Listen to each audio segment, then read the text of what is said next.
3,000 years ago, the Creator of the universe made an everlasting covenant with Abraham.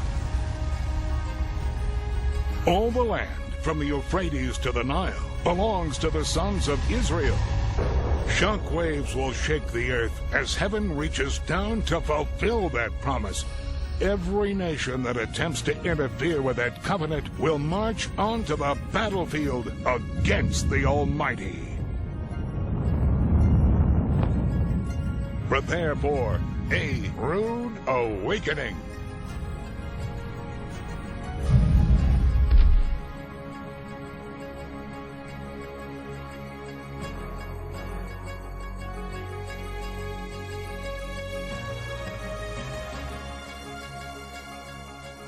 The teaching I'm going to share with you today really was one that came by inspiration. Some of you that were here were with me in Israel and may have heard part of this teaching that we'll do today, and part of it will be tomorrow. So a section of this teaching was led by really the inspiration of the Spirit when we were on the last tour in Israel this spring. We had a lot of people that were new to the concepts of the Torah and new to the Messianic movement and what we were trying to teach. And Michael and I kind of realized that there was just a lot of people staring at us, and we were missing it. We were trying to communicate, but we were speaking, but they weren't able to hear it. And so I went back, and after the first night of teaching, we prayed, and it just kind of rolled out. And so you're going to be the recipient of part of that teaching tonight. And when I came back from Israel, the Lord showed me the beginning and the end of the teaching. So we started in the middle, and then we've expanded it. But we're going to try to get through, in the limited time we have, through the whole thing today. Now, one of the realities of Torah, and you've heard Michael and I both refer to leaven-free Torah, and that is that the Torah largely has been passed down, and the scriptures have been passed down to us, but in the process of that, there's a lot of things get twisted, turned, and changed. And so it started to dawn on me that the Torah in many ways is like a river. And the further that river gets from its source, as it passes through the stream bed and the river bed, it picks up silt, it picks up pollution, it picks up various things along the way that become part of the river. And so the people that are downstream, when they receive the water, it looks different. Now, I shared with you before, I grew up in Pittsburgh, Pennsylvania. In Pittsburgh, Pennsylvania, one of the things it's known for is the three rivers. There's the Monongahela River, the Allegheny River, and they form the Ohio River. And so these three rivers come together in a valley. And if you go up on the top of the river, it was kind of interesting when I was growing up because all the steel mills were very active there. And the Allegheny River came out of the mountains of the Allegheny Forest. But the Monongahela River was the river that all the steel mills were on and all the coal mines. And so that's where all the barges were, all the industry was. And if you stood up on top of Mount Washington, it's called, if you stood up on top of Mount Washington and looked down at the confluence, the place where the three rivers come together, you would quickly see how colorful it was. Because the Allegheny River came down a very pretty shade of blue. The Monongahela River came up a very peculiar shade of brown. Then they make the Ohio, and for the first 100 yards or so of the Ohio River, the southern bank is brown and the northern bank is blue until the water finally mixes. Now, that water ultimately ends up in the Mississippi River, and if you go to the Mississippi River, what's the nickname of the Mississippi River? The Big Muddy. Yeah, it's just muddy. Well, some of that stuff comes from Pittsburgh, or at least it did. All right. So we see that as that river goes, it's picking up more and more and more till the end product is very different than the beginning. Now, what our heart is and what our goal has been is try to get you some good water. That's my dad used to joke about in the mill concerning the water. He said, well, if Jesus was in Pittsburgh, it wouldn't be hard to walk across that river. That water's thick. We would like to give you clean, refreshing water, not thick water. So our heart is trying to go back to the source, get to the spring, get to the place where the river starts, because there it's not had a chance to be defiled and polluted. And so that's what we're going to do. We call this teaching the Path of Pure Torah. And to really understand this, I want you to see that in the Torah itself, in the scriptures, there's a connection between the use of the word water and the word. In other words, water is oftentimes allegorical. It's used as a metaphor for the word itself. And so let's just look at a couple examples there. Let me just read these to you. Isaiah chapter 55, verses 1 and 3. And it's subtle at first, so just listen hearty.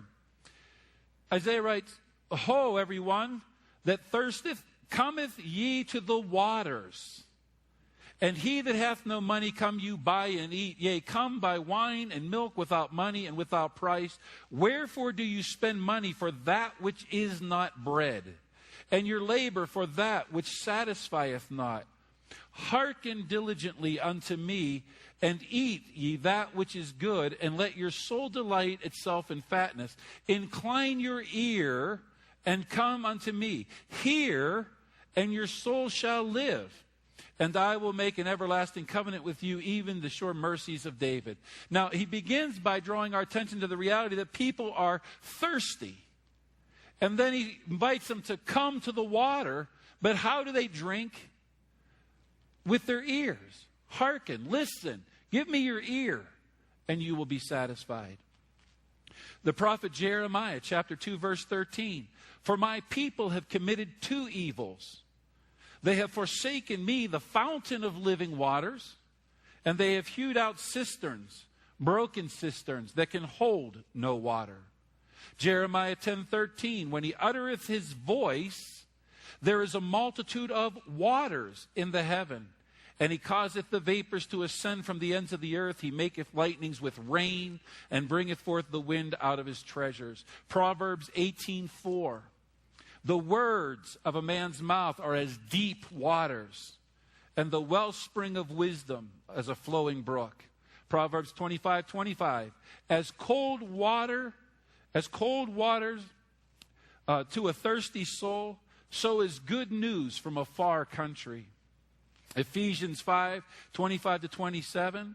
Husbands, love your wives, even as Messiah also loved the assembly of believers and gave himself for it, that he might sanctify and cleanse it with the washing of the water by the word, that he might present it to himself a glorious assembly, not having spot or wrinkle or any such thing, but that it should be holy and without blemish.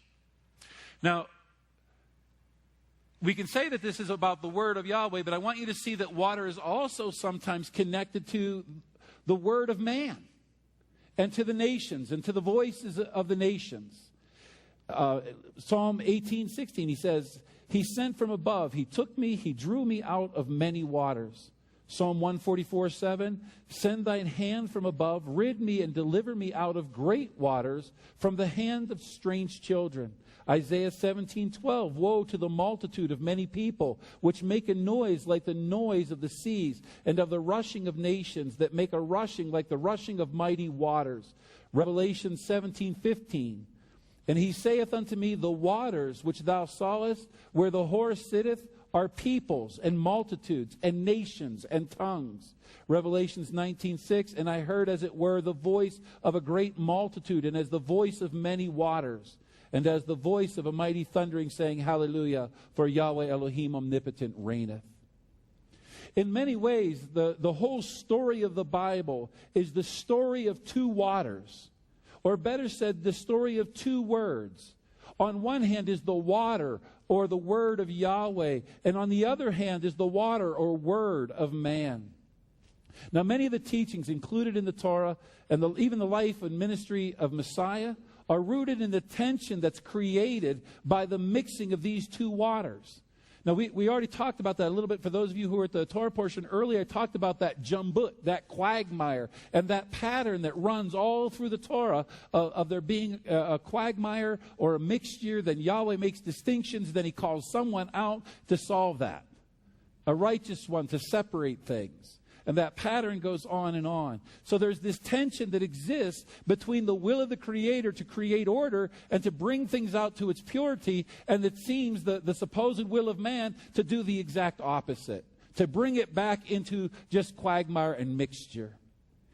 In his book, Christ the Center, Dietrich Bonhoeffer, who was a Lutheran theologian during World War II, who was martyred in a concentration camp for being a part of a plot to assassinate Hitler.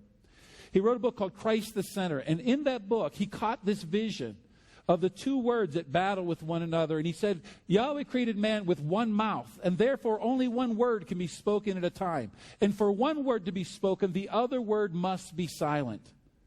He described the whole passion and crucifixion of the Messiah as being simply the will of man to silence once and for all the word of Yahweh. On the other hand, he saw the resurrection as Yahweh getting the last word. He's a big God to argue with. We all currently live in a world that's filled with many words, some of them our own. And these words are often at conflict with one another. We have Republicans fighting Democrats, the Protestants fighting the Catholics, the Baptists against the Charismatics, the Messianics, we're against everybody. We've got Arabs and Jews, and there's all these words being shouted out there, wanting to be heard, demanding our allegiance, demanding our attention. And in that great cacophony of words that are being plastered on the TV and on the radio and in the magazines we read and on the internet, and all these words that are swirling around us like a big quagmire, a big jumbut, there is but one word that is not mixture.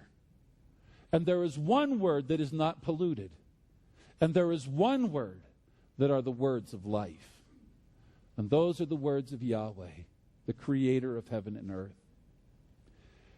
So for us to look at this and try to get upstream, if you will, how many of you feel like since you got into this motion, you've been walking against the current? Anybody else feel that? Like you're going, a fish swimming upstream. Well, that's exactly what you're doing. How are you doing that? By the power of the Spirit. It's leading you upstream so that you can get out of the pollution and get to the pure water that brings forth life. That's what we want. We don't want to be swimming down there with the carp and the Monongahela. We want to be upstream.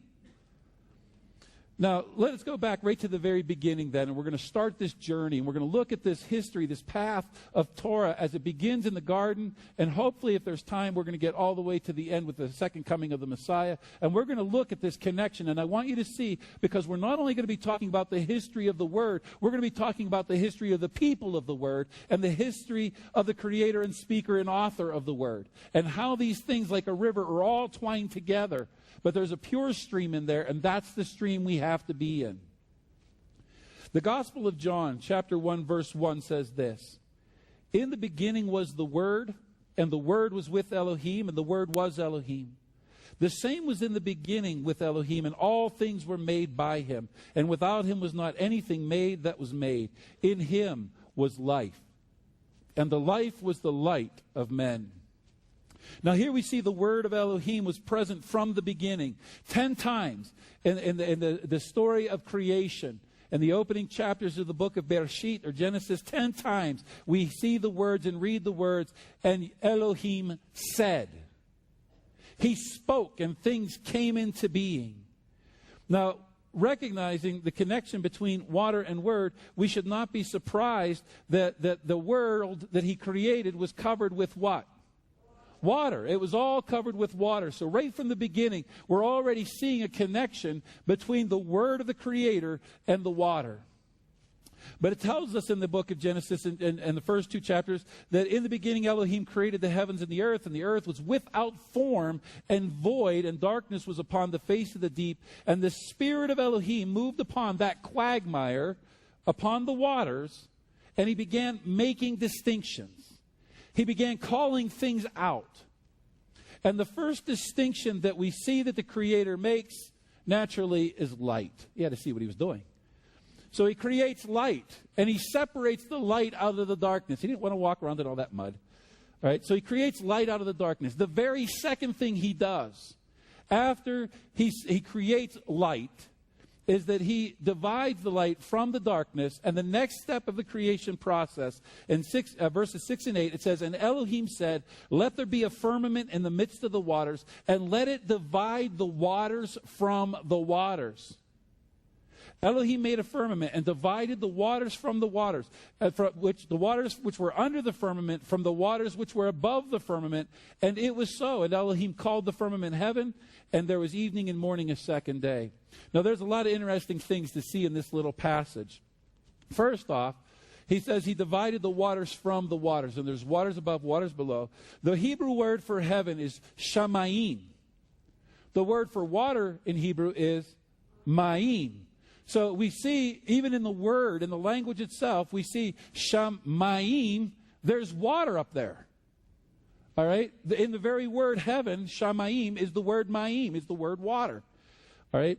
However, it also tells us, and we should see this is we talked about the cyclical nature of the Creator and His work among men. Well, here it is. Do you remember this story? It used to puzzle me a little bit. Here's Moses at the Red Sea.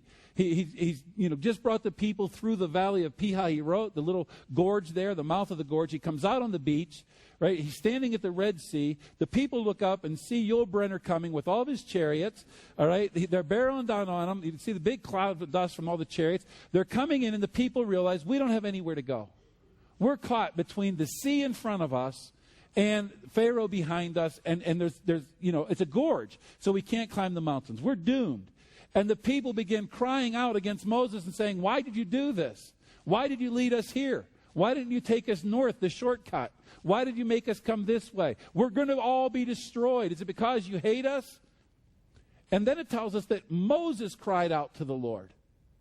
But the Lord rebukes Moses. Now, I don't know about you, but if I was in that situation and I went where the Lord told me to go and I got there and there was a big, Lake Michigan in front of me, and then he said, go this way, and the enemy was coming behind me, I would probably cry out. So he cries out. Now, the part that puzzled me is that the Lord rebuked him. And I thought, why? For years, why did the Lord rebuke him there? And what he says, Exodus 14, and Yahweh said unto Moses, wherefore criest thou unto me? Speak unto the children of Israel that they go forward. So it's like he has no patience with Moses here. And so that puzzled me. And then I started coming to this understanding, and I realized something. Oh, man. There it was. In the story of creation, what's the second thing that Yahweh does? He divides the water. It shouldn't have been an issue. Anyone that knew that Elohim was the creator of the heavens and the earth knew that the second thing he revealed about himself, besides that he doesn't like to work in the dark, is that he can part water. So there was no reason for a lack of faith there. All right? Now, it's also interesting. I don't have my dry erase board here, so you'll have to use your imagination. But the Hebrew word for water is spelled Mem, Yud, Mem.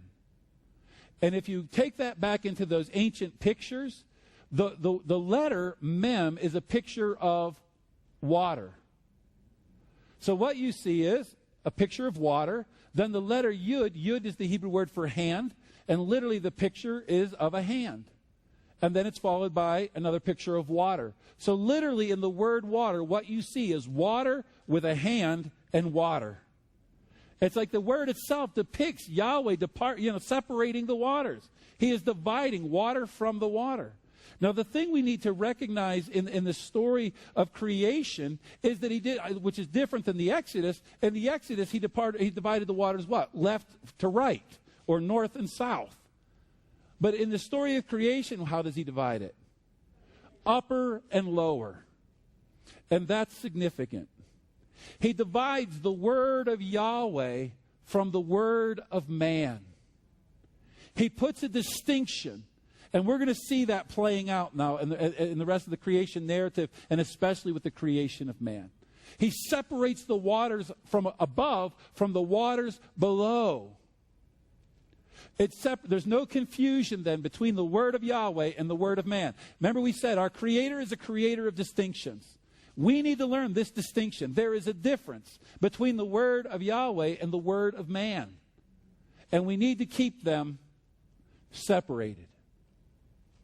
Now, let me address this connection here with the word of Yahweh and man in particular, because we're going to see this issue of the upper realm and the lower realm really come into play in our very nature and our very character. And it'll maybe help some of you, it certainly has me, get a grip on myself so I understand what's going on and who I am and who I'm supposed to be listening to.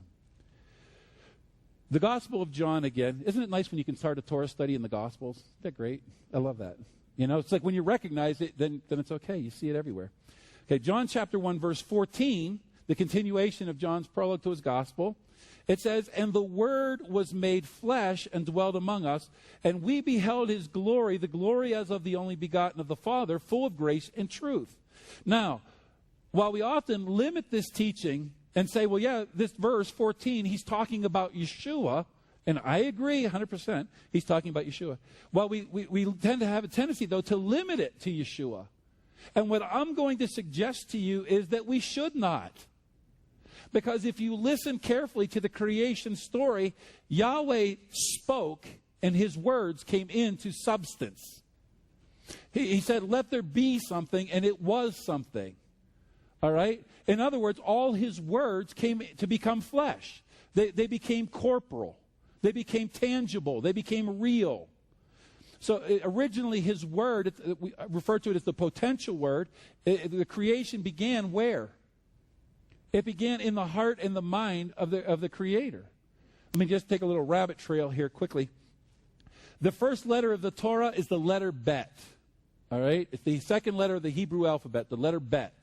And the picture is that of a little house. That's what the letter Bet is a picture of. And we may ask ourselves, wait a minute, if the Creator was going to write the Torah, why didn't he start with the letter Aleph? Why not begin with the first letter instead of the second letter? All right? I mean, it would just make sense that if you were going to start numbering something, you generally start with the number 1. And so if you're going to have the first word of your book, you would think you would start with the first letter. But he doesn't. The Creator chose the second letter. And I'm going to give you real quick 2 reasons for that. First off is because he wants us to understand that when he begins to create things, he's creating a house. He's creating a dwelling place where he will dwell with his creation. So it's a beautiful, the first letter of the Torah scroll, if you wound that thing all the way back to Bereshit 1, you would see in that Torah scroll that the letter Bet is made bigger.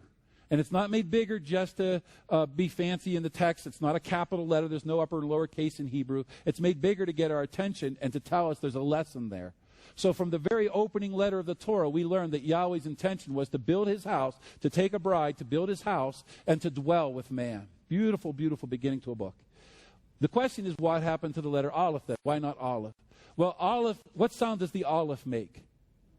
None. Aleph is a silent letter. So how do you begin speaking with a silent letter? You can't. So the Aleph, in its absence, in some sense, represents what I call the potential word. The Aleph is that word and Aleph is the first letter of the word El, or Elohim. It's the first letter for the word God. In other words, the Aleph is him. And the whole creation begins in him, but until he speaks it, it's not real. It's potential. It's real in him, but it's not real for us. So the Torah has to begin with the first letter that makes a sound, and that's the letter Bet. So what we see here is this potential word is in the mind and the heart of the Creator. It's in his will to create things, but when he speaks, he calls it into being, and now it becomes corporal. So in reality, the whole creation, everything that we can see, everything that we can feel, all of it is word become flesh. You understand what I'm saying there? Now, Yeshua, or man, really began with Adam. Adam becomes the absolute epitome of that. Shaul, writing to the Romans in 1:1, kind of in a rebuke, is talking about those who have rejected the Lord and saying they are without excuse, speaks and says that everything that the Creator created, every word that came out of his mouth that became something, is an expression of his will. And therefore, it reveals something about him. So just by mere creation alone, we can come to know who he is. Shaul writes, because that which may be known of Elohim is manifest in them, for the invisible things of him from the creation of the world are clearly seen, being understood by the things that are made, even his eternal power and divine nature. In other words, because he spoke, whatever we're looking at, we can discern from that it was obviously his will that this thing exists, and therefore it communicates to us a part of his character. Now, we also have to recognize that when the Word became flesh, it was for the purpose of making him known. When he speaks, he's revealing himself. So we know of our Creator that he has a desire to be known. He has a desire to commune. So how do we embody, if you will, the image of Yahweh in our lives? By exercising dominion over the lower realm and by being all about life. Now, again, this is important for us to understand because we recognize that in the creation of man, we have two natures going on. Where the Creator is one, we are not. We have two natures. We have a spiritual nature that allows us to commune with the Spirit of the Creator. It allows us to receive revelation. It allows us to hear His voice and to have intimacy with Him, to know Him, and to be known by Him. That's the spiritual nature of man. It belongs to the upper realm, if you will. It draws us upward. It's the spirit that wants to return to the Creator. It wants to be one with the Creator. And it draws us to that upper realm and motivates us from there.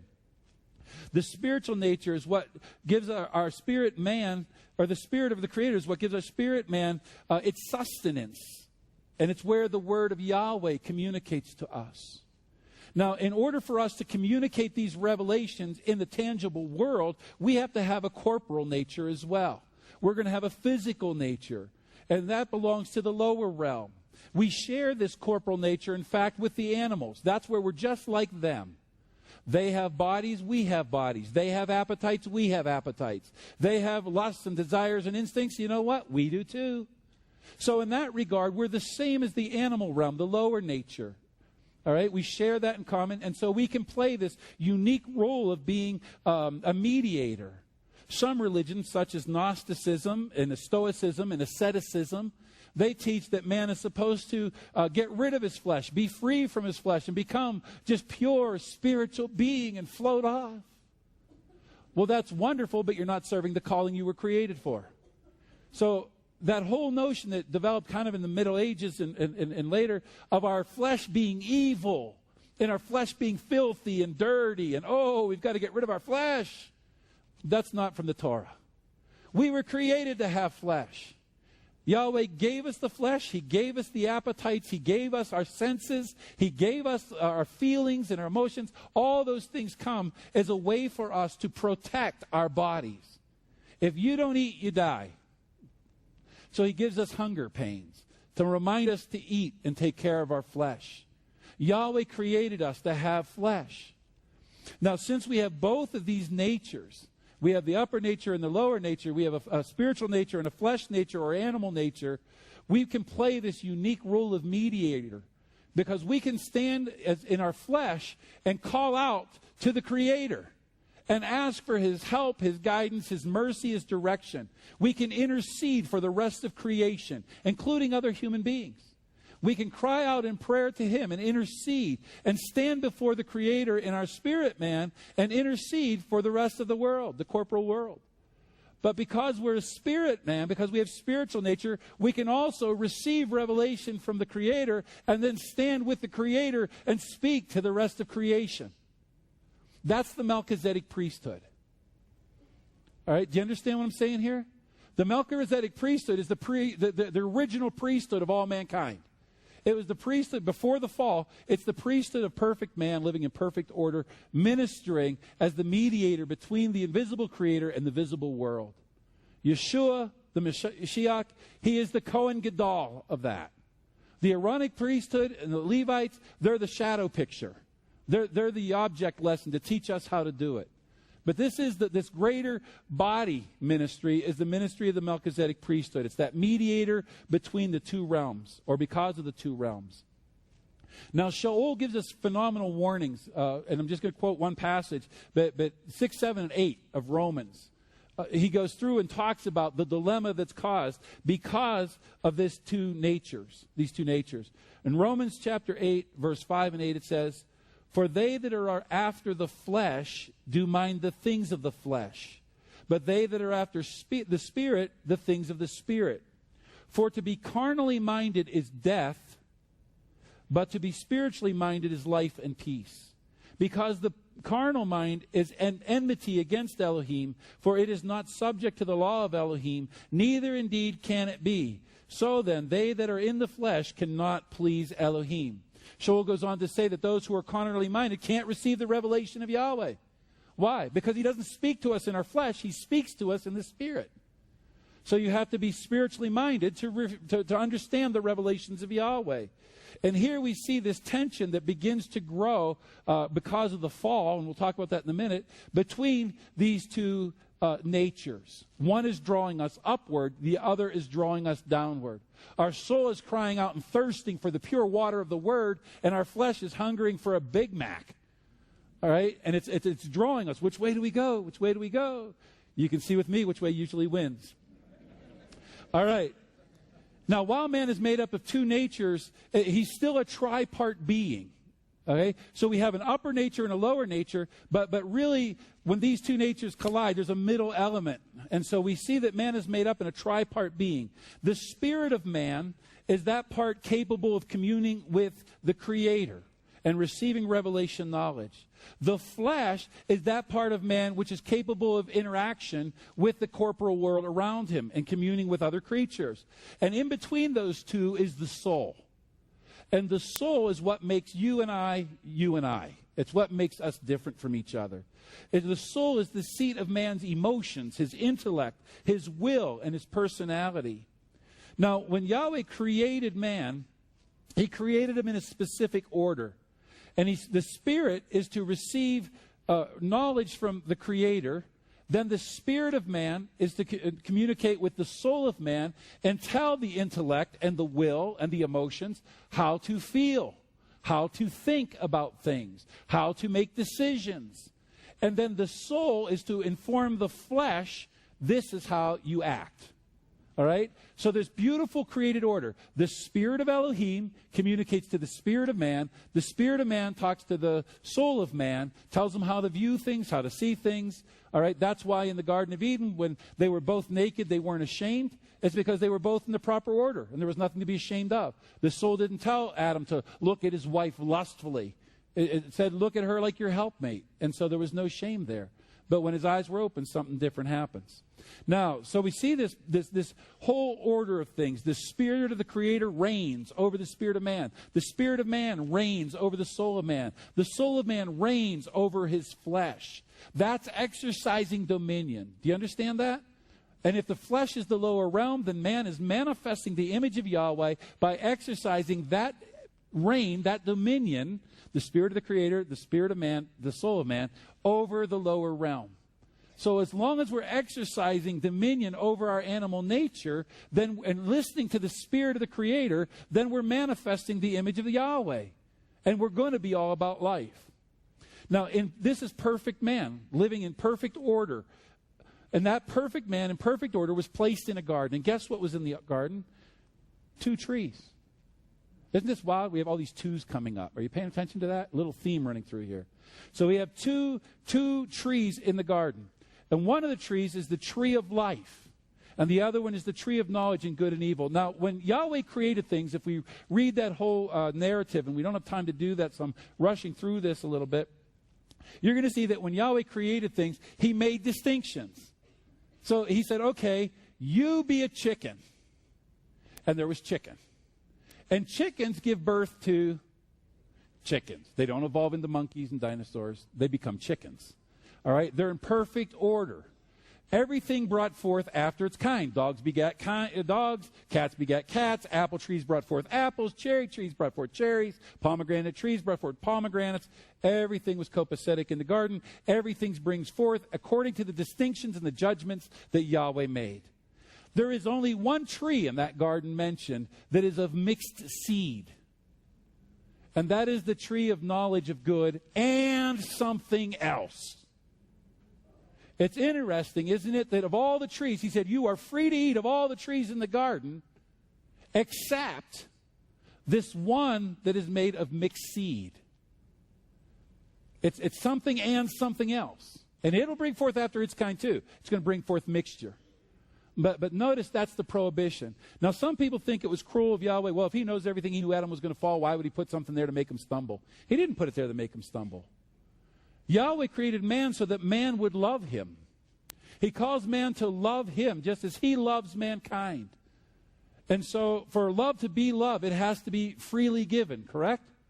I mean, it's like, with my little children when they're fighting with each other, when the boys are fighting with each other, and you make them apologize, and they really, aren't over it yet. They're still angry. And you say, no, apologize, shake hands. Fine. You know, that's not love. Say something, oh, you hug each other. And they hug each other. The next one, ow, he squeezes me. And the fight starts all over again.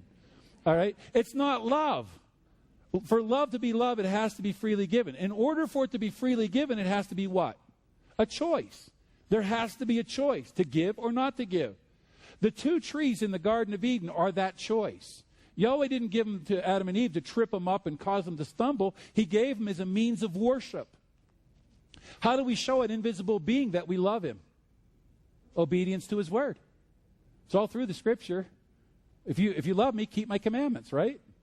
So the best way of showing love was to have a commandment, a prohibition. And every time Adam and Hava walked past that tree and did not eat, because Yahweh said, do not eat of it, they demonstrated their love and worship and declared to Yahweh, you are worth more to me than anything that old maggot-infested, termite-infested tree could ever offer me.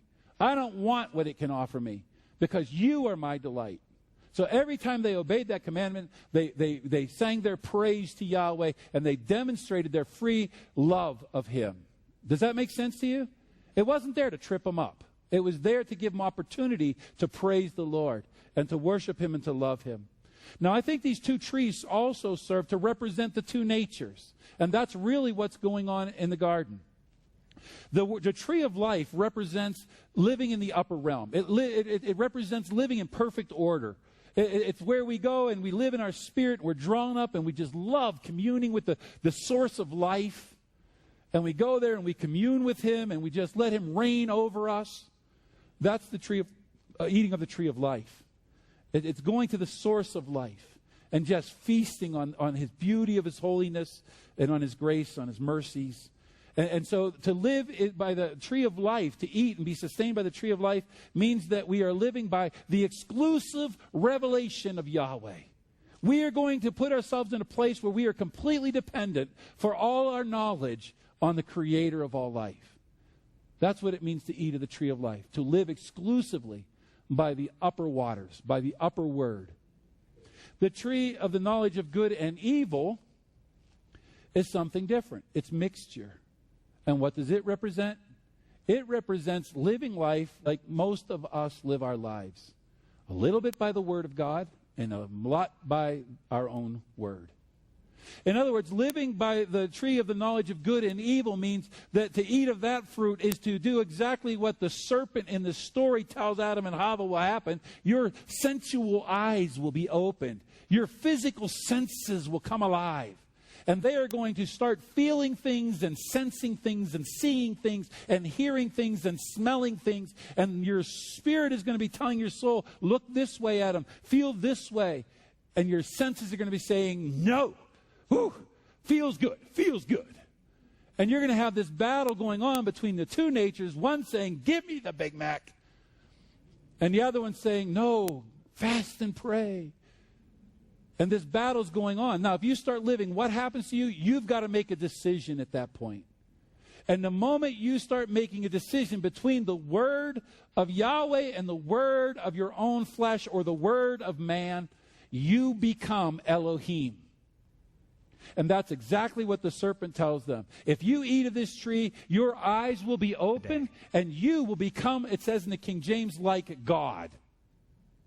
Or in some translations, it'll say like gods. But the Hebrew word is the word for Elohim. You have to understand that the Hebrew word Elohim does not mean God. It means authority. And so we declare Yahweh is our Elohim, or Shema Yisrael, Yahweh is our Elohim, Yahweh is one. We're saying our authority is Yahweh. All right, that's what we're declaring there.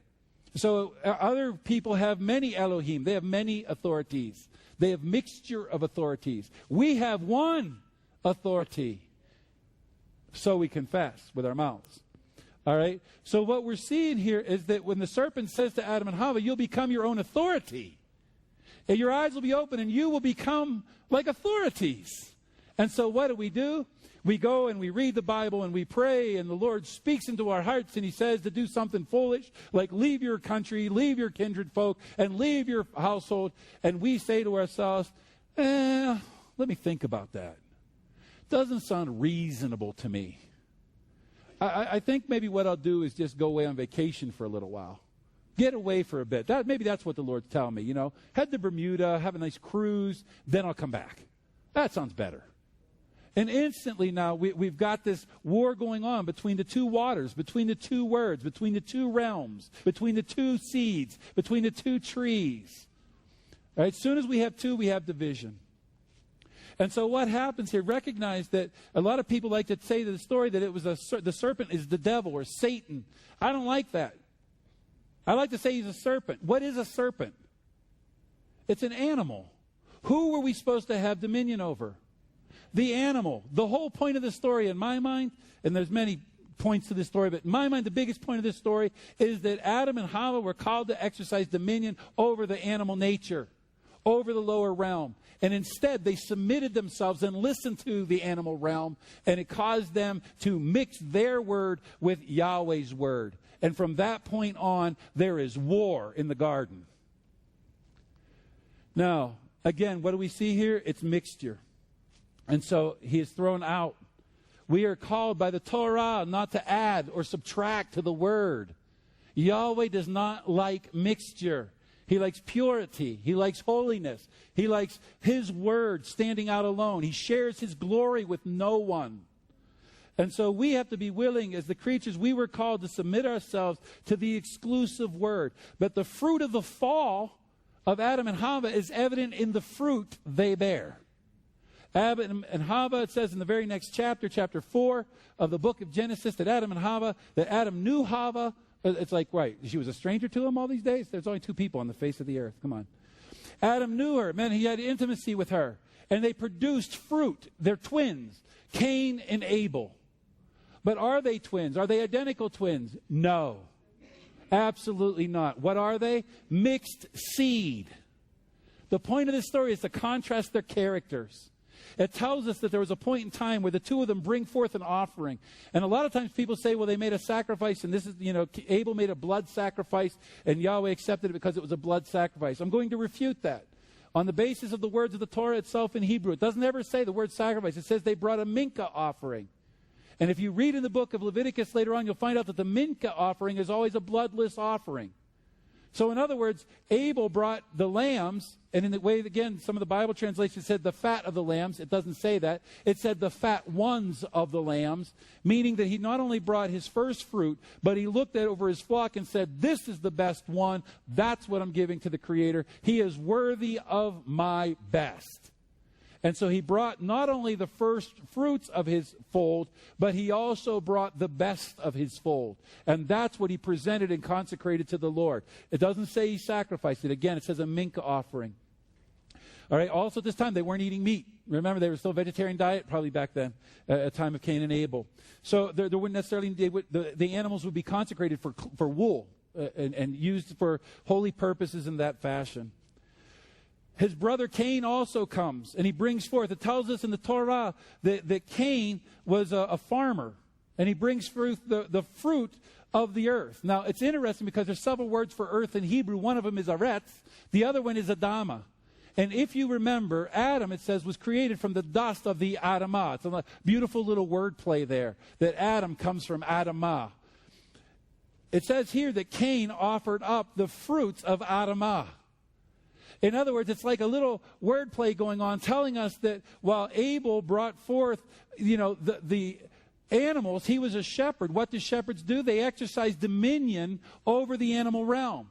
So here comes Abel, the exerciser of dominion over the animal realm, the one manifesting the very image of Yahweh through exercising dominion. He is bringing an offering out of love, obviously choosing the best for the Lord, and he goes there in love and in joy and willingly brings this offering before the Lord, okay, exercising dominion over the animals, a shepherd. But his brother Cain comes offering up the fruits of the flesh.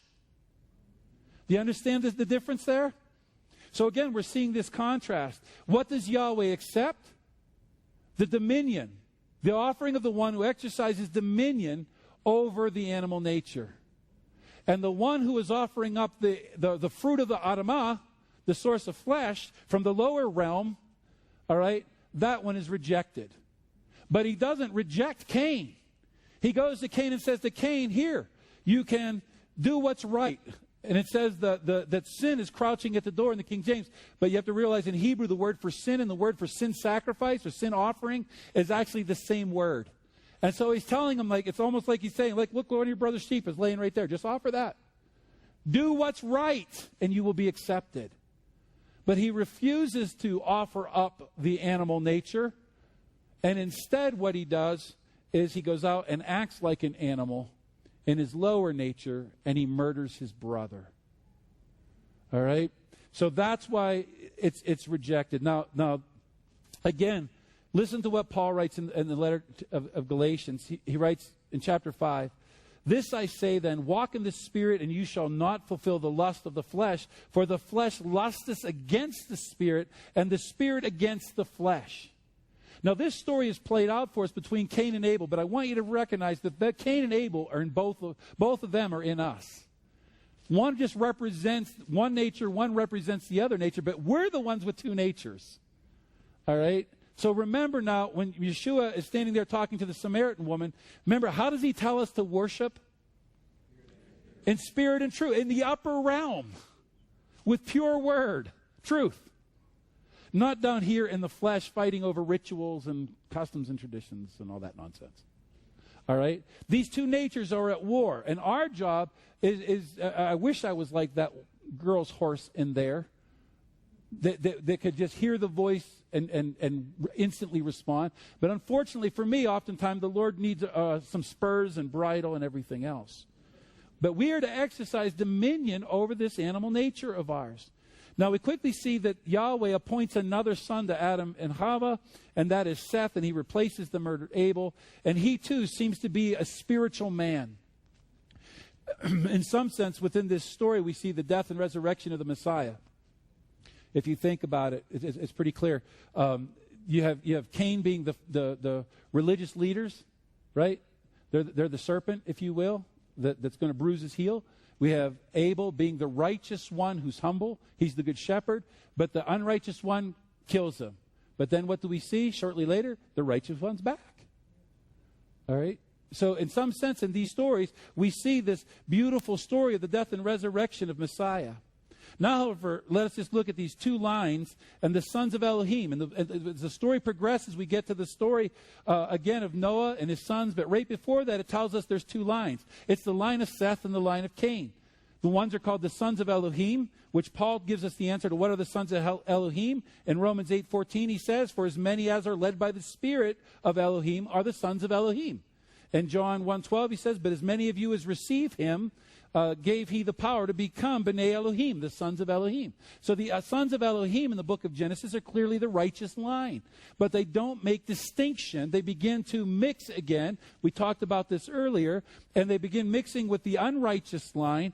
And that's what causes the flood. That's what provokes the flood.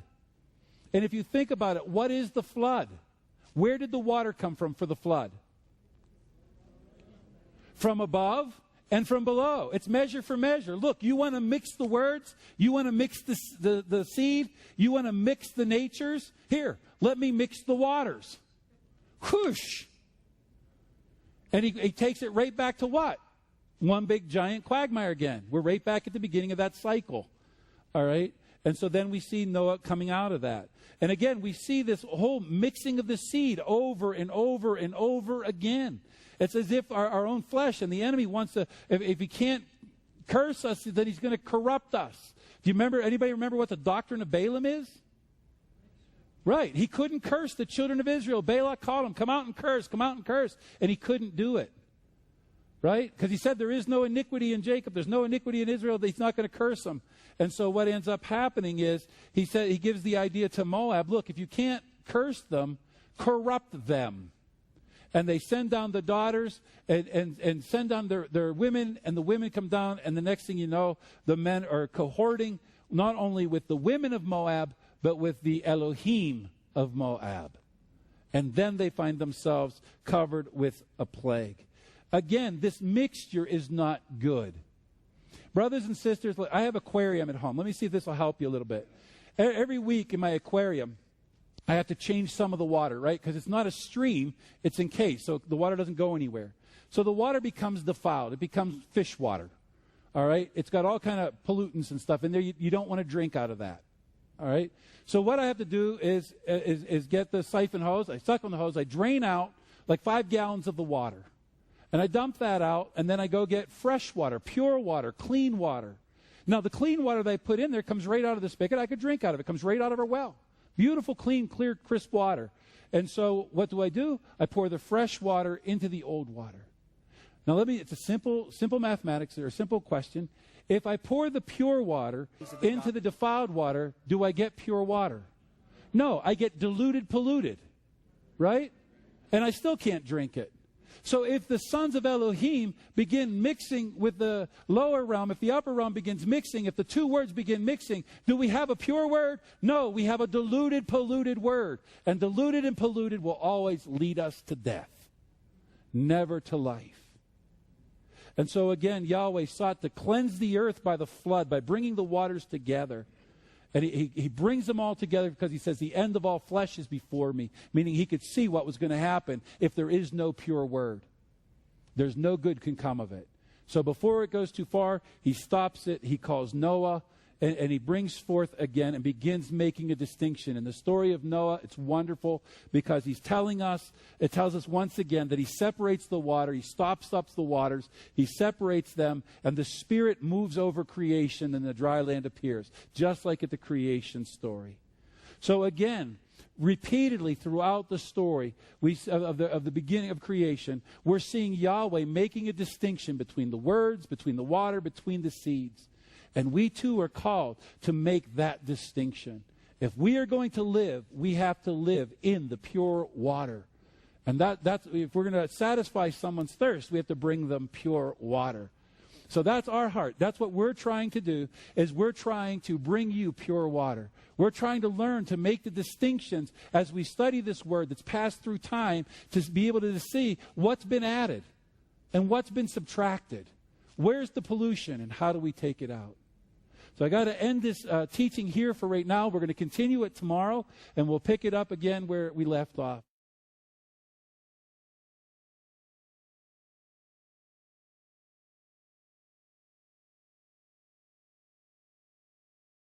Right now, I want to say thank you to Judith Rude, myself, and just thank her for having the courage and the boldness to be able to be called out of your comfort zone. And Judith and I work close together.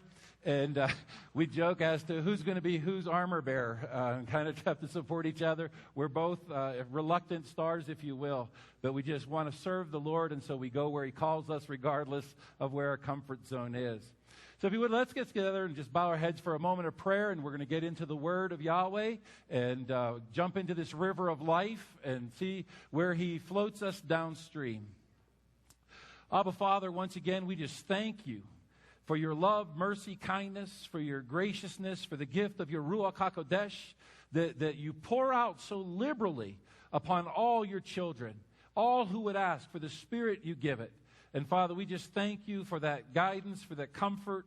We thank you for the precious gift of your word, and above all, for the precious gift of your Son, Yeshua, our Messiah. Father, we thank you for our brothers and sisters that are here to encourage us and to lift us up, but above everything, to help us in that wonderful calling to lift up your name and your image in the world, that you may be glorified above all. And Father, we just thank you for this wonderful honor. In the name of Yeshua, our Messiah, amen. All right, yesterday I left off in this teaching with the flood story, if you remember, and we talked about all the connections between the water and the word and the nature of man, and we saw a series of two waters, we saw 2 seeds, 2 words, and 2 natures of man. And I'm going to quickly run through the last piece of that flood teaching, and then we're going to move on into a little different section. But I want you to just recognize in this that pattern again that we established on Shabbat teaching, that there's this pattern that keeps happening of there being a quagmire as in creation, and then Yahweh intercedes by making divisions and distinctions, and then he moves from there, and he acts and he calls out at least one man of righteousness. Now, that should be a comfort to all of us, because what we're really seeing in that is the idea that there's always a remnant, that Yahweh is always providing a remnant for us that will protect this word. And so from generation to generation, from the creation, Yahweh has always provided servants that had a faithful heart. He's raised up men and women of faithful heart to carry his pure Torah, his pure word, to the people. And so there's never been a time where the pure Torah is not being taught. And for that, we just have to thank him for his provision of righteous men and women with a faithful heart, willing to withstand the pressures of the culture around them and all the other mixture that wants to come in and destroy that word. But Yahweh is faithful in doing that.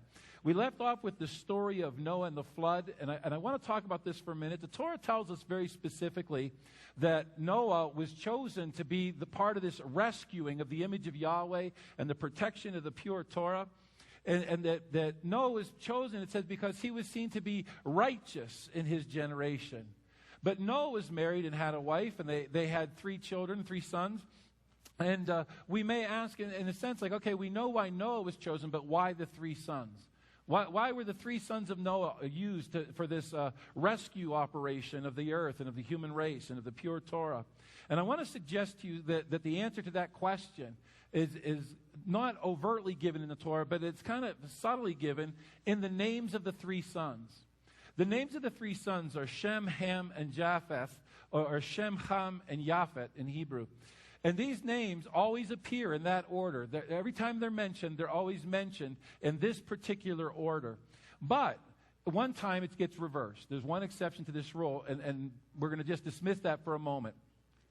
What I want you to see is in the names of these 3 sons, we talked yesterday about man being a 2-part being, that he has an upper nature, a spiritual nature that relates to the Father in the spirit of Elohim, and then he has a carnal nature or a corporal nature that gives him the ability to be the mediator and therefore relate to the creatures here on earth.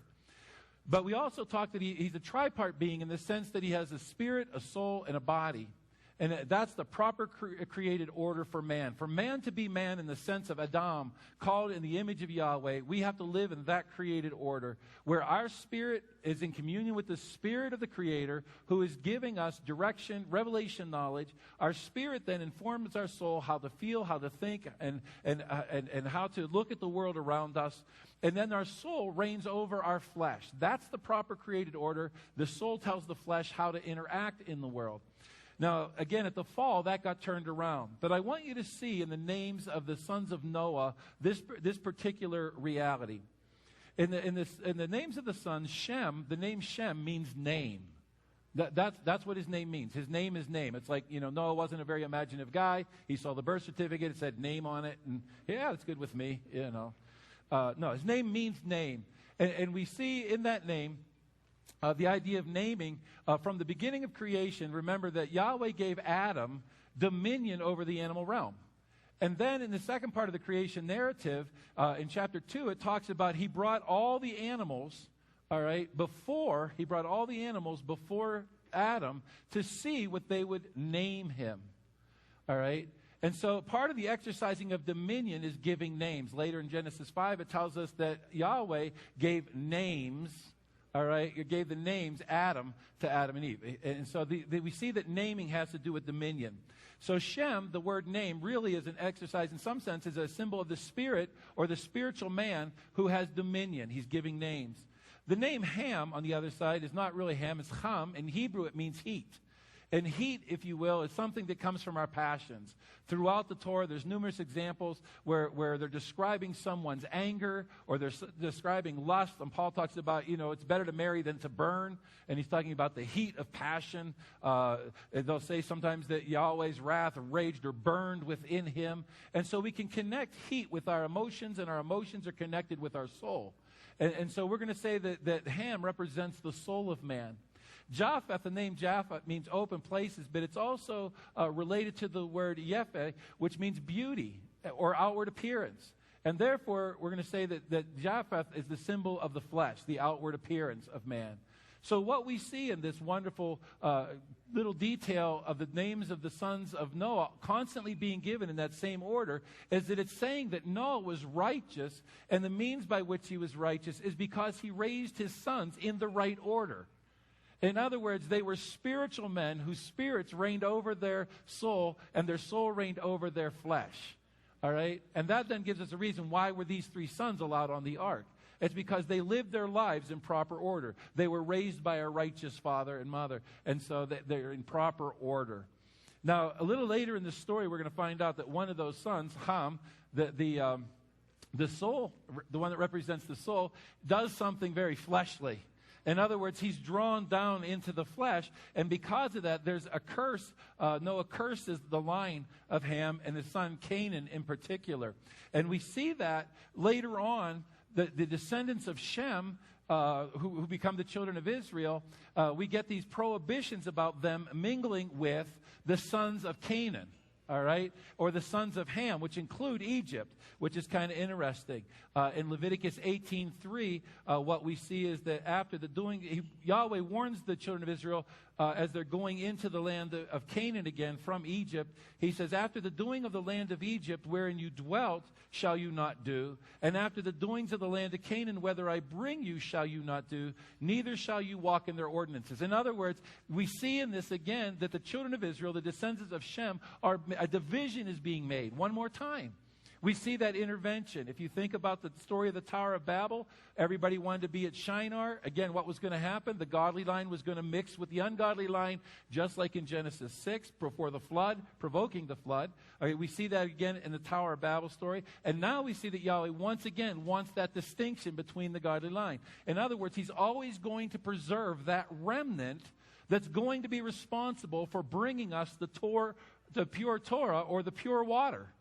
All right, there's always that remnant, and he's always making divisions. Leviticus 18:24-25, again, Yahweh warns, defile not you yourselves of any of these things, for in all these things the nations are defiled, which I cast out before you, and the land is defiled, where I do visit the iniquity, therefore, upon it. And the land itself vomiteth out the inhabitants. So in many sense, it's just as if, they're drinking polluted water. What happens if you drink polluted water? You're going to vomit it out, right? Your body can't take it. It's going to make you sick. And so here he's saying, look, the land itself that I have chosen, this land of Torah, will only tolerate the pure Torah. It's not going to tolerate pollution and mixture. So when you get in there, don't look at what they've done, because I'm vomiting them out. They've corrupted it. Their pollution. Don't jump in that defilement. We're going to purge that out. And the people that have committed, the covenant people, to doing the pure Torah, that's who will live in the land. There's a difference between the story in the book of Genesis and every other creation narrative. And the difference is this. It's a simple one. All the other stories begin with the same story that we find in the book of Genesis. All right? Every culture's creation narrative began with the truth. It all began with Adam telling Cain and Abel what happened, what he knew about from the Garden of Eden. And the story was told from there, and it was passed from generation to generation to generation. Now, a whole lot of the generation and part of the story got wiped out in the flood.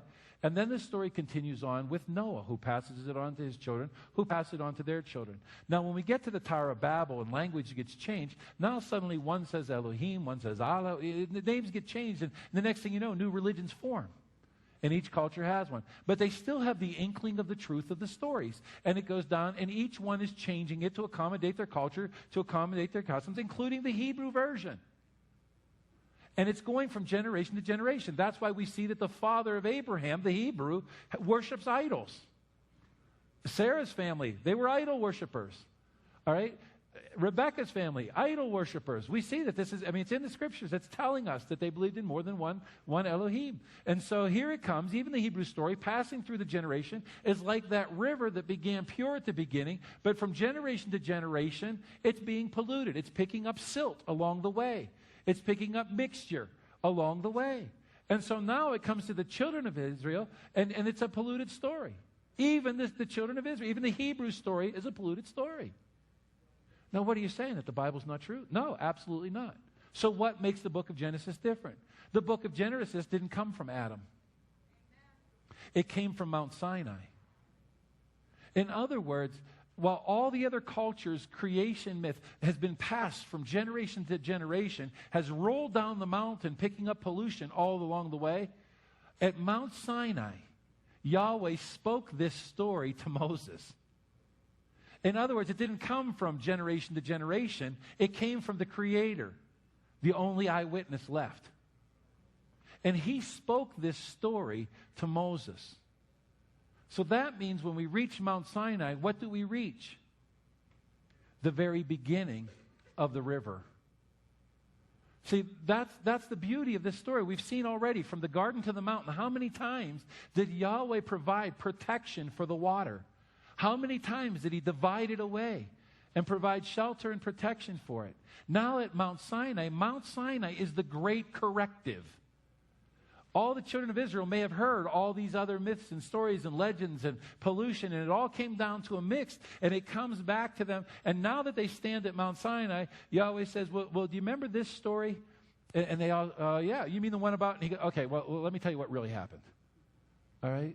Do you guys remember reading about this? And then he would, oh, yeah, you mean that? Well, let me tell you what really happened. All right? It's the great corrective. I have to just indulge myself for a minute and ask you to indulge. You know what? I have 2 adopted children. We adopted them when they were 8 and 10.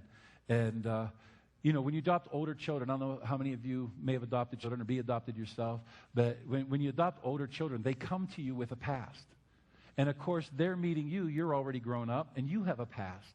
And so part of the joy of the adoption process is getting to know each other.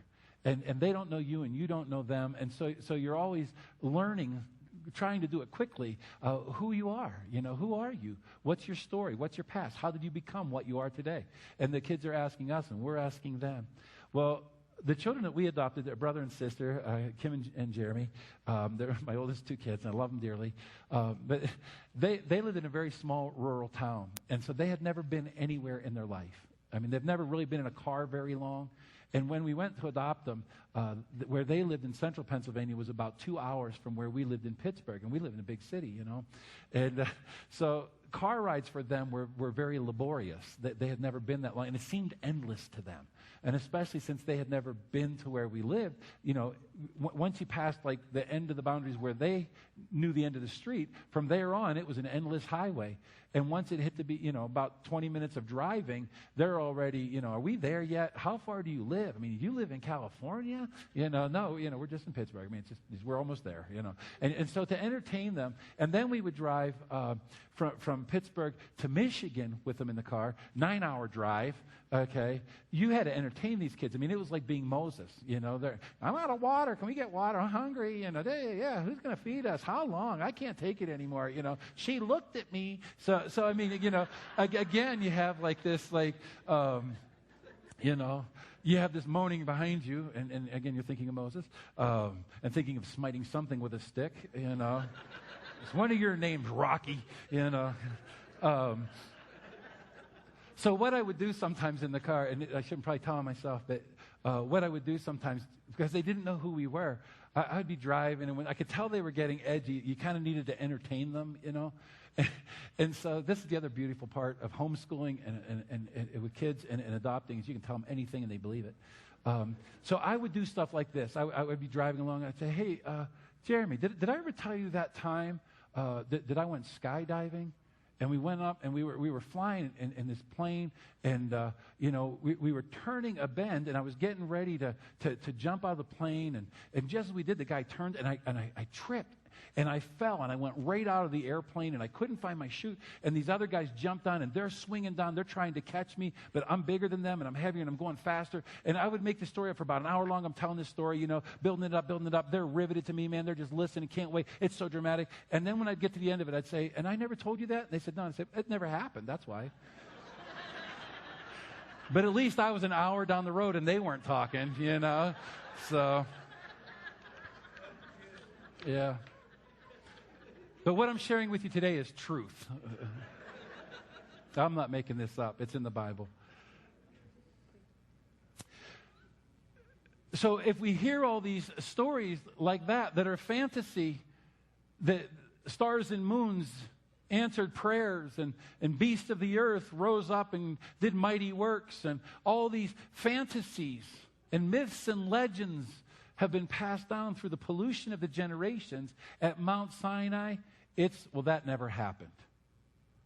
And at Mount Sinai, he tells us the truth. Now, I know a whole lot of believers in my lifetime that have said, all that I want is the truth. And so you say, go to Mount Sinai. That's where the river begins. And there you will find the pure truth. Now, it's important that we understand that at Mount Sinai, Yahweh is giving the corrective. That's where it begins.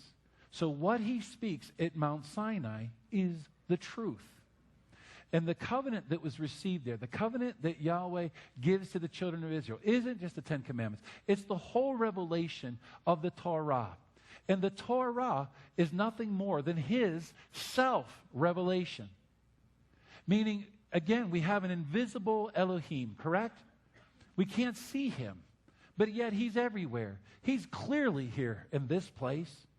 He has been clearly here in Jimmy Black and in Paul Wilbur. He's clearly been here in Michael's teaching. I pray and feel that he's here with me, or I'd be shaken up here.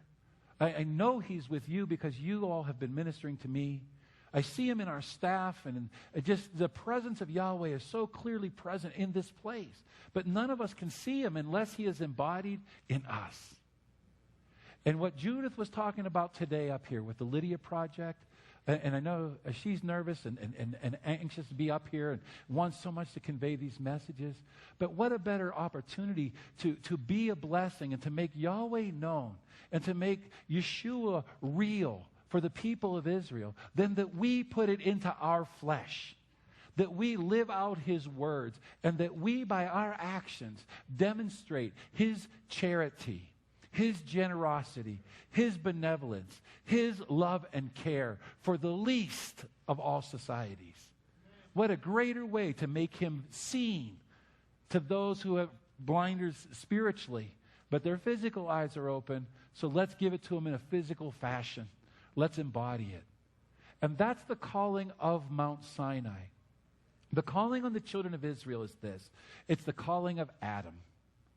If you remember when we were back in the garden where the river really began, and it was the beginning of all life, and that's where the pure water began. It began and was given and entrusted to Adam, the first water bearer. All right? And Adam was given the pure Torah in the very nature of his creation. In other words, from the beginning, we've been hot-wired to keep the word. All right? That's what we were created for. I mean, pigs were not created to be bacon. They were created to be vacuum cleaners for the carpet of the earth. All right? So pigs do what pigs do. But we were created for a purpose too. And our purpose is to be the body or the image of Yahweh in the world. And the only way we can do that is to submit our flesh to our soul, who is receiving the spiritual revelation of the pure Torah. So in every commandment, in every edict, in every statute, in every ordinance that we find in the Torah, in the written Torah, every one of those is an expression of some aspect of the Creator and his heart. The Torah is telling us everything we know to know who our Elohim is and what he is and how we are to embody it. If we are to embody it by exercising dominion over the animal realm, if we're to make it manifest, then we have to look at, well, how does the Creator interact with his creation? And he does so by revealing his holiness. He does so by revealing to us in the statutes about justice, that he treats his creatures justly. In the statutes that command us to show mercy and compassion and care for the poor and the least, he demonstrates that he loves even the least, even the smallest bird that falls from the sky. He knows about it and cares. And the way we are even called to treat our enemies, he shows us that we are to exercise, that he does not delight in the death of sinners, and therefore neither should we rejoice in the death of our enemy. Right? So everything that's revealed to us in the feasts, in the sacrifices, in the ordinances about justice, in the purity laws, and the laws about separation, and nidah, all those things are revelations about who he is. And that's the calling on the children of Israel. Earlier, and this shows you how much the Lord is in this place. Michael and I originally, Saturday morning, we're supposed to get up and do a midrash together, and we talked, and Michael said, well, we need to do something with Shavuot, and so we decided that I would do the teaching on the wedding at Mount Sinai and show how the whole story of Exodus, and if you've never seen this, I have a teaching back there called The Wedding of Sinai. You need to listen to it if you've not seen this, and it's one that I wrote with the idea in mind that we can give this to our brethren in the Christian church that still think we're under the law and don't get what we're doing. Because what it shows is that the entire book of Exodus is really this very, very, very romantic love story. All right? And it shows Yahweh actually wooing his beloved, which is kind of sweet. He gets sweet on her and talks to her tenderly. Then he wants to be a little macho. He makes her a bunch of promises to impress her. Look what I can do for you. And so then there's an engagement goes on, and he actually gets engaged. And then he gets down on his knee, proposes, and all that's in the book of Exodus. I mean, if you haven't seen it, it's just gorgeous. And then he takes him to the mountain. And at the mountain is where they enter the chuppah. Now, where I say how come Yahweh's in this place is because of the changes in our schedule due to the gift of being on television, being able to reach the nations, we weren't able to do that. So what does Paul Wilbur get up and talk about? Shavuot, the marriage, the covenant, all the stuff that I was going to say, he said it beautifully. So, I mean, it was like Yahweh had a heart to get that message to you, and he didn't care which servant did it. But it got here, and that's how I know Yahweh's in this place this weekend. It's been great. But I want you to understand what the calling is at the mountain. Yahweh brings his children to the mountain, and he's asked them, do you want to be segula to me? Do you want to be a treasure so precious that I will never entrust you to anyone else? I mean, think about that. You remember in the Gospels where Yeshua says that? That no one can pluck you from the hand of the Father. No one can pluck you from my hand. Do you know what he's talking about now? Exodus 19. Do you want to be segula? Well, he tells us then, how do we get to be that? When Yeshua says, no one can pluck you from my hand. It's because you're segula. You are a treasure so precious to the Creator that he won't let anyone take you from his hand. He is not going to entrust your souls with anybody but him. Right? That's awesome. I mean, brothers and sisters, if you didn't feel loved before this, I mean, feel love now. I mean, just go ahead and hug yourself or something. I mean, because you are loved. You are a precious treasure. Now, the question is, okay, I'm not really feeling that, so, how do I become that?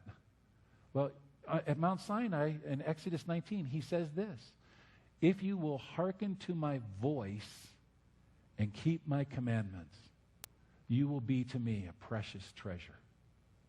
All right? Now, why is that? Why is it that we will be so special to him if we just hearken to his voice and keep his commandment? And let me explain it this way. It tells us from the very beginning of the scriptures to the end that the Creator is a loving Creator. Yahweh loves all. In fact, John wrote in the epistle to John, Elohim, God, is love. Meaning that's his nature. He can't even help himself. He has to love everything because it's his nature. All right? That he's pure love. And in him there is no hatred. He's just pure love. I mean, that's his very nature. Yahweh is love. And so he loves. And he loves his whole creation. He loves it enough that he sent his own son to take on the sins of the world and to die so that all who would believe in him could have eternal life. He loves the whole world. He gave him for the sake of the world. Not just for the sake of you and I, not just for the sake of the people of Israel, but for the entire creation. So Yahweh's, the scope, if you will, of the Creator's love is for the entire creation. It is not just for you and me. It is specifically us, but it is not just for us. It's for the entire world.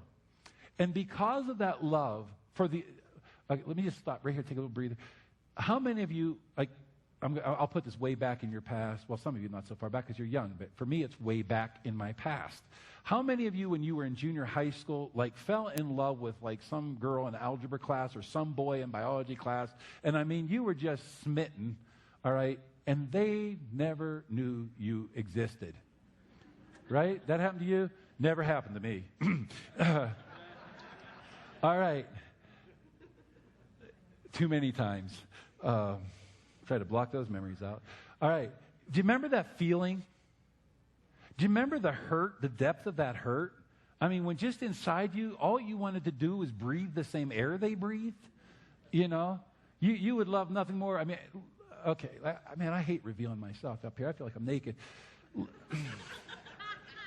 Listen, I remember asking for a hall pass at the end of the class and saying I desperately needed to go see the nurse just so I could be in the hall when the bell rang by the door next to me because the girl I liked was in the other classroom. All right? She had no clue who I was. I just wanted to see her come out the door. All right? I mean, I was like manipulating. And just to be next to this person for a moment was like, to me, you know, and I could get through the rest of the day. All right? But by the time I got home, you know, I'm heartbroken, you know, and I could show you journals, you know, like of my early faith life. Oh, please, Lord, help her to see me. You know, give me a way to know. Please, you know, make the substitute teacher change our chair so I can be right next to her. You know, please, Lord, let me be adopted so my name gets changed and I can move up. You know, I mean, anything. You know, it's youth. It's youth. You learn. All right. But I want you to feel that heartache that you have, you know, when that happens, the unrequited love. Okay, now multiply that by, what's the size of the population of the earth? What is it? Say it louder. 6 billion? Okay, multiply that pain by 6 billion. The Creator loves 6 billion people, and most of it is unrequited love. Whew. Well, I only did it one at a time, and it overwhelmed me. So why is he asking us to become segula to him? Why is he making, if he loves everybody, why is he making us this offer to become something more than that? Well, it's this. Because the favor he is asking of us is to reach 6 billion people with his love. Because the burden he carries in his heart for the universe is beyond our imagination. So he calls us as the children of Israel, and he says to us this: come to the mountain, and I want to marry you. Because in marriage, what was Eve's purpose? To be a helpmate to her husband? But it also says this, that when a man marries a woman, the two shall become one, and she shall be bone of his bone and flesh of his flesh. Remember back in the garden? Adam's put to sleep. Yahweh takes a rib from his side, creates Eve. Adam wakes up. What's he say? Wow. All right? Now I'll be able to find my socks. That's why they were naked at first, because there was no woman there to keep track of the laundry, and so they had to be naked. And so the Lord said, enough of this, walking around naked in my garden. I got to make you a wife that can find your socks. Jeez. All right. She's to be a helpmate, but she is to be more than that. She's to be bone of his bone and flesh of his flesh. In other words, she is going to be his embodiment. That picture there is why we call it holy matrimony. A couple months back, I got the great privilege and honor. Michael's daughter, Sarah, and her husband, Benjamin, blessed me with the request of performing their wedding. And it was just an absolute honor and joy to do that. And that's what we talked about there, how it used to be called. Used to be called. Hardly anybody says it. Oh, that's archaic language. A holy estate of matrimony. Do you understand that? When we get married, it's a holy thing. Why is it so holy? Because it's a picture of the Creator and his love for his people. And that's when we get married. That's what we're called to do. We're called in our marriages to be bone of his bone and flesh of his flesh. So that's the embodiment part. And that's what Yahweh's doing at Mount Sinai. There's this beautiful wedding, and he's asking Israel, will you become my Eve? Will you be not my bride, but my wife? Will you become one with me? Will you allow me to fill you and become truly one in heart and soul? And will you be my bone and flesh in the world? That's what Israel's being asked. And she responds back by saying, everything you say, I will do. I mean, how could you turn down that offer? You know, all the love and tenderness he showed. He's brought them, he delivered them from bondage. He washed her clean. He, established her and promised her to become a nation and give her a land of her own. I'll build you a nice house, white picket fence, nice boundaries, Jordan River. Okay? He's going to give her the beautiful land. How could she turn it down? And so she says, yes, all that you say, we will do. Now, I want you to hear this very carefully. Notice when he got engaged to her, the engagement is when he gets down on his knee and he says to the bride, he says, will you be segula to me? If you keep my covenant, if you will heed my word. Heed my word. Hear my voice. And if you will do that and obey what you hear, then you'll be segula to me. And then he gives her the Torah. Now, what we're being asked to do there is this. Will you commit your life, spirit, soul, and body, to living by my exclusive word? It's the call of Adam. Be my image. Because if we live by his exclusive word, then we begin embodying his character, his nature, his invisible traits become visible in us. Right? We become the living image of Yahweh in the world. Where are people going to come to Messiah? In us. We are called to be the body of Messiah. Where are people going to come to understand Yahweh? That he's not this horrendous God of law and judgment and punishment and death and destruction. In us. When we start embodying his teachings about righteousness and holiness and compassion and justice and love and mercy and charity and generosity, that's when they're going to see it. And it's not going to take just one of us. It takes all of us. Where once it was embodied in one man, now there's 6 billion people. One man can't possibly do it. Not even with all the technology we have to go around the world on satellite. It takes all of us to do it. We have to be a body. And so now, where once Yahweh called a man to be his image, now he calls a people to be his image. And so the children of Israel, I'm going to suggest to you, are the first multi-membered body of Messiah. And the request that's given to them is that they will live by the exclusive word of Yahweh. In other words, they're not going to live by the word that's been passed down from generation to generation to generation to generation and picked up all this pollution. He made the corrective at Mount Sinai, and he's telling them his pure word right there. Will you live by the pure word? Are you ready to do that? Are you ready to give up all the idols? Are you ready to put away all the religious systems? Are you ready to dismiss the fruit that you've been eating from of the tree of knowledge of good and evil? Are you ready to take your flesh voice, your word, and take it to the cross? Are you ready to put your word to silence? Remember, way back I talked about Dietrich Bonhoeffer, and he said that we only have one mouth, so for one word to be spoken, the other one has to be silent. Well, we only have one body, and to embody one word, we can't do both. And so are we willing to give up all of that, to be his segula, and to live by his exclusive word? That's what's being asked of the children of Israel at Mount Sinai. And the children of Israel, and this, if you want to, there's a lot of debate, well, who are the children of Israel? Who are the Jews? Who are the children of Israel? Oh, they're the biological descent. No. The Torah defines it right here. Who are the children of Israel?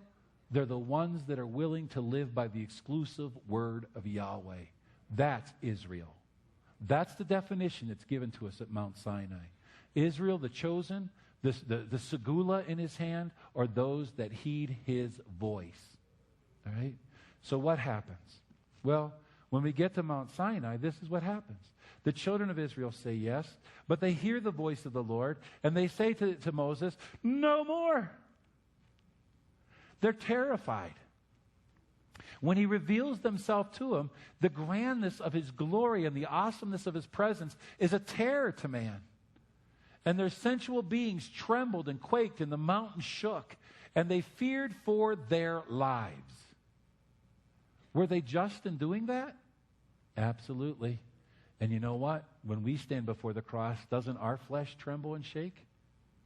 They were being asked to put their flesh to death and to live by the exclusive word of Yahweh. They had right to tremble in fear. It was an ominous task they were being asked to accept. And though they said yes with their mouth, when it became reality, they realized how terrifying it really is and how awesome it is. And so they trembled and quaked, and they said, Moses, you go up, and we'll stay down here, and we'll listen what you have to say. And so Moses, being faithful, goes back up the mountain. He receives the rest of the revelation. He writes it down. He comes down, and he brings it to the children of Israel, and they receive the pure Torah. Now, let me just take a sidetrack here, a little rabbit trail, because I want to get this out. Again, talking about being under the law, just like the bitter waters. I want to show you this picture that exists here right now. And that is that Moses is up on Mount Sinai. And when he's up on Mount Sinai receiving the revelation, the children are down below listening to their flesh. All right? The sensual part of nature of the children of Israel is rising up because Moses, their sensual, physical, viewable, tangible leader, the embodiment of Yahweh for them at the moment as the great deliverer is embodied in Moses. He's not there. They can't see him. He's up in this volcano that's erupting on the top of Mount Sinai. And this guy's up there 40 days and 13 seconds and he ain't coming back. All right? And because their sensual eyes can't see through the glory of Yahweh and see Moses sitting there receiving this in perfect peace and rapture and joy, exaltation, they can't see that. They begin to get a little antsy. I think God ate him. I don't think he's coming back. What are we going to do? We can't just stay here in the middle of the wilderness without Moses. We've got to have a God to lead us. Well, somebody gets the bright idea. Let's make a picture of God. And there's a whole other teaching on this I can't get into now. When the Torah portion comes up, you follow along, you'll get it. But they make an idol. They make a golden calf. And they start having a feast to Yahweh with a golden calf in front of them. Now, to their credit, remember that only Moses had heard the rest of the Torah at this point, not them. He's still up there getting the revelation. So they're doing the best they can, but notice that what they're doing is very sensual. They're making an image for themselves so they can have an object to worship because they can't see the invisible Elohim. He has to be embodied in something. So let's embody him in a piece of gold and make a big cow. All right?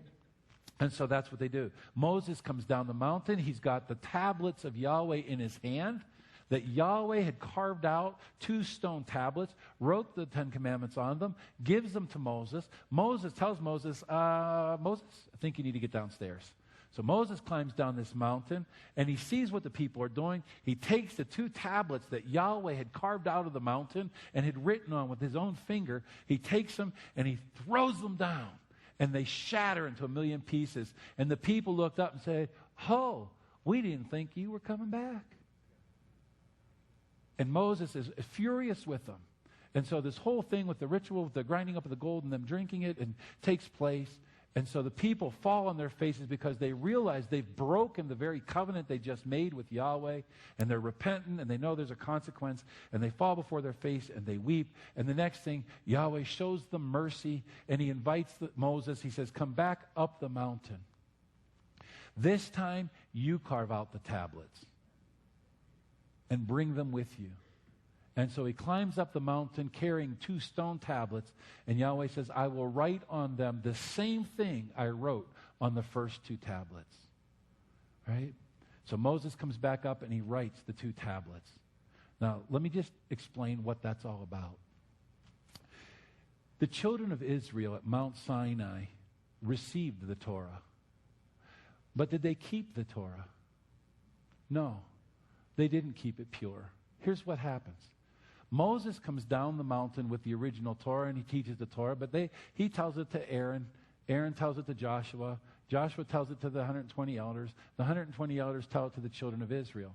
Now, there's a thing in there that says, okay, I want you to make a burnt offering. And so Aaron says, okay, we've got every day, we've got to make a burnt offering, morning and evening. It's called the Tamid offering. It's a continual offering. And every day, morning and evening, we're going to sacrifice a lamb in the morning. We're going to sacrifice a lamb in the evening. So they build an altar, and the instructions are very specific on how to build the altar. But where are the instructions for how to sacrifice the lamb? There are none. So Aaron's got the lamb, and he knows they're supposed to make a sacrifice, but there's no real instructions on how are we supposed to do it. I mean, do we do it? Do we chop off his head with an axe? Do we use a pocket knife, a Swiss Army knife? How are we supposed to do this? You hit him with a car, what happens? How do we kill this lamb? We got this lamb. We know we got to sacrifice, but there's no instructions. So, Aaron figures it out. Well, this is what we do normally, so let's do this. We've got to collect the blood, so let's cut his jugular vein. Let's collect the blood. We're going to put it in the bowl. We're going to offer the blood on the altar, and this is how you do it. So Aaron develops a pattern of doing it. We have great freedom here because Yahweh doesn't box us into every little tiny detail. He gives the children of Israel phenomenal flexibility. And so Aaron develops a pattern of sacrificing. It's very efficient. It seems to work. Okay, we got it. So he teaches his sons teach their sons, and all the Kohanim learn how to do it. And they all do it like Aaron. Is it a commandment to do it that way? No. It's just a practical way of doing things. Tzitzi, another, the fringes that we wear on our garments. All right? I've been watching, man, there's some creativity in tying here. All right? And that's wonderful. I love that. I'd like to see diverse tzitzi. I like to see that people are wearing them, that men and women are wearing them. They're faithful to the commandment. The commandment says men and women are to put fringes. The children of Israel put fringes on the corners of their garments, all right, with a thread of blue in it. So what's the commandment? Put fringes on the corner of your garment with a thread of blue. What about the other color? Doesn't have to be another color, does there? Doesn't say. Now, tradition has it being blue and white, but that's a tradition. It's not a commandment. How long should they be? Doesn't say. Make them as long or short as you want. Just put them on there. All right? Well, how many strings should be in it? Doesn't say. Put as many strings or as few as you like. It says it has to have a string of blue, but go ahead. Yahweh gives us so much freedom in the Torah, it's unbelievable. And so we are free to fulfill his commandments in numerous fashions. So what ends up happening is patterns develop among different groups and different peoples. Now, when the first generation develops a method of slaughtering or a method of tying the tzitzi, and they teach it to the next generation is receiving the pure water, all right? They've received the pure water, the actual commandment to put fringes on the corner of their garments, and they receive the tradition of how to tie them if you learn from me.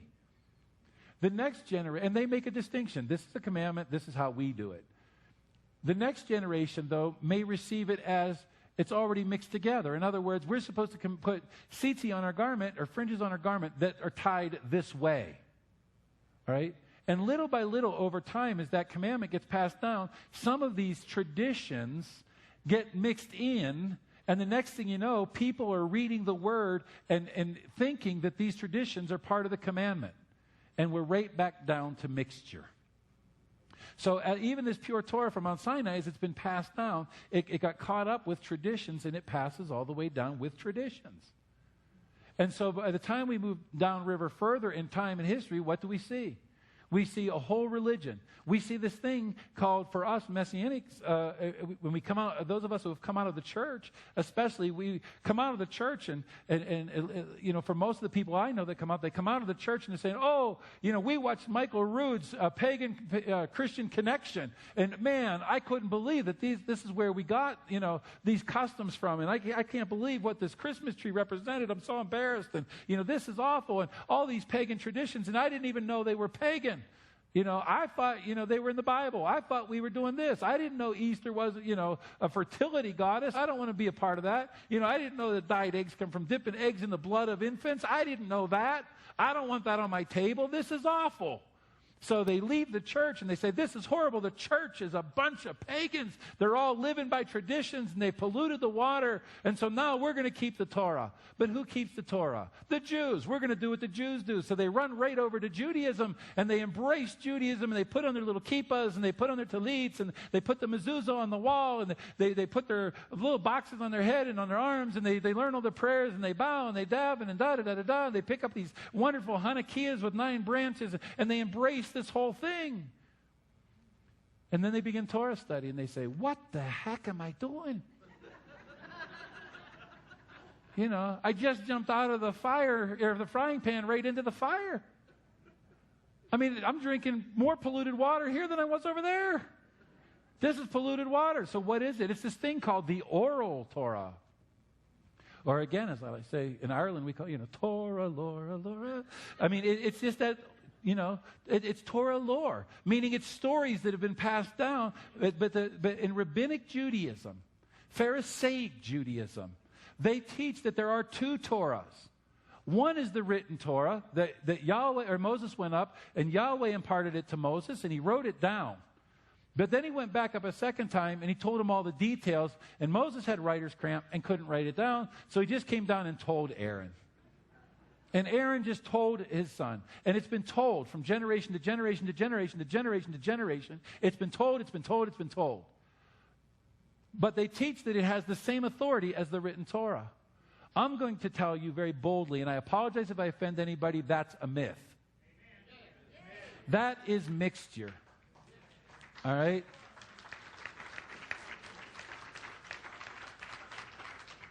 And a lot of what we have seen in the early days of the Messianic Hebrew Roots movement is this swimming from this polluted river to this polluted river and going right through the pure on the way and not even recognizing it.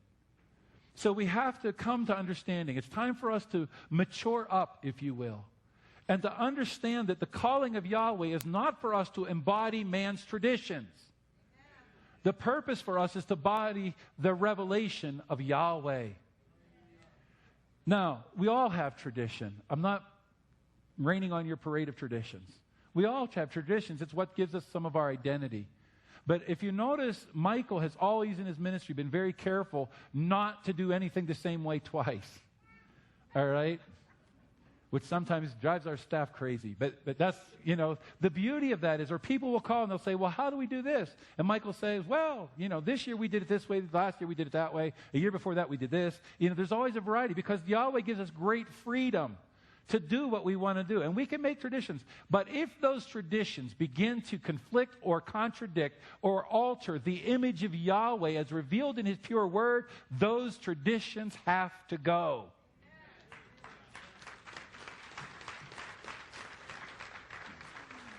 Now, this river that rose down, or came down from Mount Sinai, remember, this is the corrective. There was a remnant, a little rivulet, if you will, of pure Torah that continues on. As this river got polluted by religious systems developing around the priesthood, around the Pharisees, on and on and on until Yeshua's time, remember that river went down, okay? That river went into exile. That river went into the Assyrian exile and was scattered to the ends of the earth. So we see this word getting mixed and polluted. That's part of where Christianity comes from. All right? It's all these pagan traditions. How did they get in here? If it began with the word of God, how did it get in here? Because we got scattered to the ends of the earth. And we began drinking of other waters. We carved out for ourselves cisterns. Remember that's what Yahweh said in Jeremiah? We carved out broken cisterns that wouldn't even hold water. And we refused Him, the wellspring of living water. So we began mixing the water with these pagan practices. The Torah forbids that. He said, do not add to my word. He's given us pure water. He doesn't want it to become iced tea. All right? He's not making a frappuccino. All right? It's to be pure water. He makes us that same invitation. He calls the rest of Israel to come drink of me on the last great day of the Feast of Sukkot.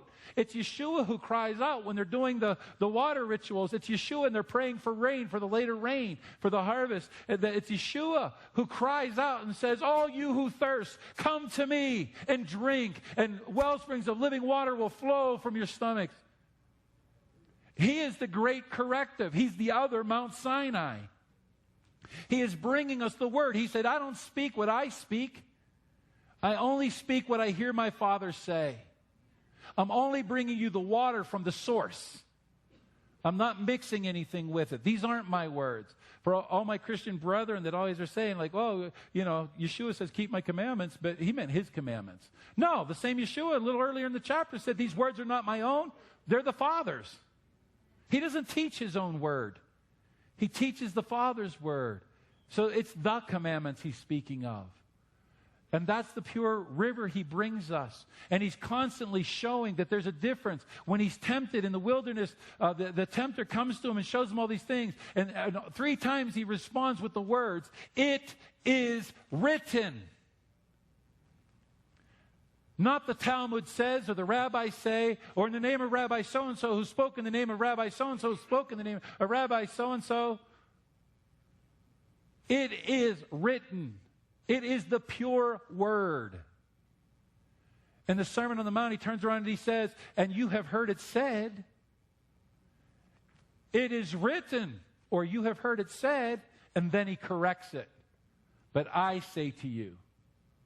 And when he says, I say to you, remember, he is coming not in his own name, but in the name of Yahweh. In other words, he's not coming with his own words. He's coming with the word of Yahweh. And so on that Sermon on the Mount, just as Moses stood on the mount and poured out the pure water upon the children of Israel in the Sinai wilderness, so now Yeshua stands on the mount in Jerusalem, in Israel, and pours out the pure water upon the children. He brings us the life-giving waters, and he gives us that same chance. And so I'm going to suggest to you today that the whole purpose of our calling right now, that this awesome move of the Holy Spirit that began this movement, is to bring us out of bondage. In Matthew 23, Yeshua is rebuking the Pharisees, and he makes that comparison. He said, oh, you Pharisees who sit in the seat of Moses, but you don't do anything you say that Moses said. You pile heavy burdens to be borne. Your yoke is heavy. And you put it on men's shoulders, and you won't lift a finger to help them carry it. The burden he is talking about is the burden of the oral Torah that crushes these people. They can't even put their shoes on without violating the Torah. They have a certain way you have to do it, certain patterns. There's so many laws have been added that it's impossible now to keep the Torah according to the oral Torah. There's so much mixture there. All the life has been taken out of it. And Yeshua comes to set him free. He says, no, take my yoke upon you, because my burden is easy and my yoke is light. Why is it light? Because it's rabbinic free. All the billions of man-made laws that have been mixed in it, all the pagan laws of Christianity, all the pagan laws of Judaism have been removed, and it is pure Torah. His yoke is pure Torah. And if you love him, you will take that yoke upon your flesh. And you will tame your flesh to submit to your soul. And your soul will submit to your spirit. And your spirit will submit to the living revelation of Yahweh Elohim as he speaks to you. And I assure you, he says, you are weary, you will find rest in me. Brothers and sisters, if you will dare to come out of all the religious systems of men, and you begin to drink of that river of life, I assure you, you will find revival for your soul. That's the invitation.